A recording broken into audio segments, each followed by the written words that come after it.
হঠাৎ করে কেন এলপিজির এমন সংকট এ বিষয়ে কথা বলতে যুক্ত করে নিচ্ছি কনজিউমার্স অ্যাসোসিয়েশন অব বাংলাদেশ ক্যাবের জ্বালানি উপদেষ্টা ডক্টর শামসুল আলমকে। আপনাকে স্বাগত দেশ বাণিজ্যে। জি শামসুল আলম, আপনি শুনতে পাচ্ছেন আমাকে? হ্যাঁ, আপনাকে শুনতে পাচ্ছি। জি, হঠাৎ করে যে এলপিজির এমন সংকটের আসলে কি কারণ থাকতে পারে? অনেকেই বলছেন কিছুটা সংকট আছে, কিন্তু সেই সংকটের সুযোগ নিচ্ছে কেউ কেউ। আপনি কি মনে করেন, এখানে কি কোনো সিন্ডিকেট কাজ করছে? সুযোগ নেওয়ারও কোনো সুযোগ নেই, কারণ বাজার তো রেগুলেটেড। সরকার দাম নির্ধারণ করে দেবে এবং সেই দামের বাইরে বিক্রি করা শাস্তিযোগ্য অপরাধ, এবং বাজারে অলিগোপলি সৃষ্টি করা কম্পিটিশন কমিশন আইন শাস্তিযোগ্য অপরাধ, এবং নির্ধারিত মূল্য অপেক্ষা বেশি মূল্যে বিক্রি করা ভোক্তা অধিকার সংরক্ষণ অধিদপ্তর সংরক্ষণ আইনের আওতায় অধিদপ্তর কর্তৃক শাস্তিযোগ্য অপরাধ, এবং বিআরসি কর্তৃক নির্ধারিত মূল্যের থেকে বেশি মূল্যে বিক্রি করা বিআরসি আইনেও শাস্তিযোগ্য অপরাধ। সে শাস্তি কারাদণ্ড অথবা অর্থদণ্ড অথবা উভয় দণ্ডে দণ্ডিত হতে পারে। সুতরাং এলপিজির মূল্য বৃদ্ধির বিষয়টি কোনোভাবেই সংকটের সঙ্গে সংযুক্ত করার কোনো সুযোগ নেই, এবং আইনগতভাবেও নেই, তাত্ত্বিকভাবেও নেই। সুতরাং এটা হচ্ছে কেন, সেটাই হচ্ছে বড় কথা।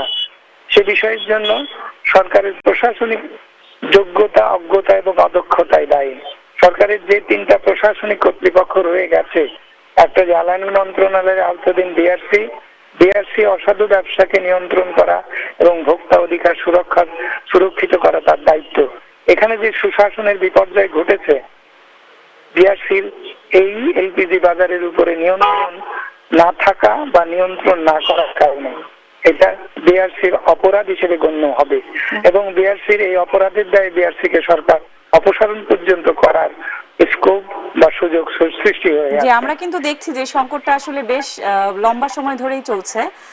এরকম নিত্য প্রয়োজনীয় বলা চলে, আসলে বাসা বাড়িতে যে গ্যাস সিলিন্ডার নিত্য প্রয়োজনীয় পণ্যের মধ্যেই পড়ে।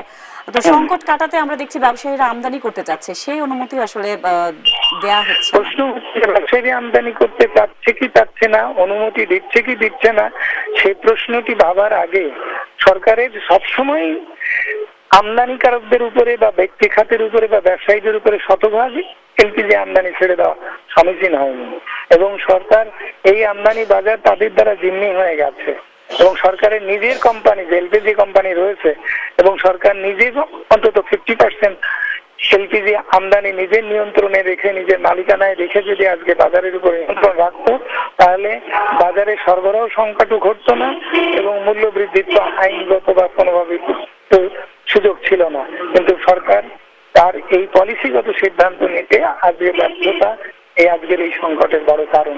তাছাড়াও আপনি যে কথা বললেন যে লাইসেন্স কতিপয় আমদানিকারকদের হাতে সীমাবদ্ধ হয়ে গেছে, লোয়াব নামক প্রতিষ্ঠানের হাতে নিয়ন্ত্রণে দিয়ে দেওয়া হয়েছে, এবং তাদের পারমিশন ছাড়া বা তাদের অনুমতি ছাড়া কাউকে এলপিজি আমদানি করার সুযোগ রহিত করেছে বাণিজ্য মন্ত্রণালয়।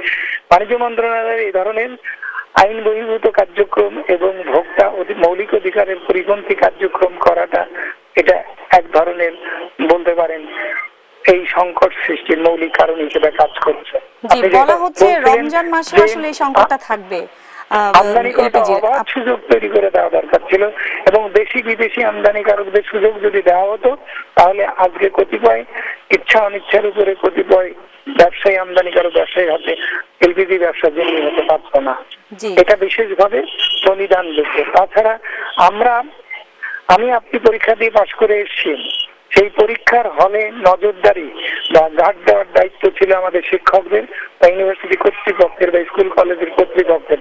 সেখানে যদি গার্ড দেওয়া না হয়, তাহলে যে ধরনের বিশৃঙ্খলা ঘটতো, অসাধু উপায় অবলম্বন শিক্ষার্থীরা করত, সেটাই ঘটেছে। আজকে এলপিজি বাজারের এই নজরদারি না থাকা, এই তাদের উপরে কোন রকম আইনি নিয়ন্ত্রণ ব্যবস্থা না থাকা।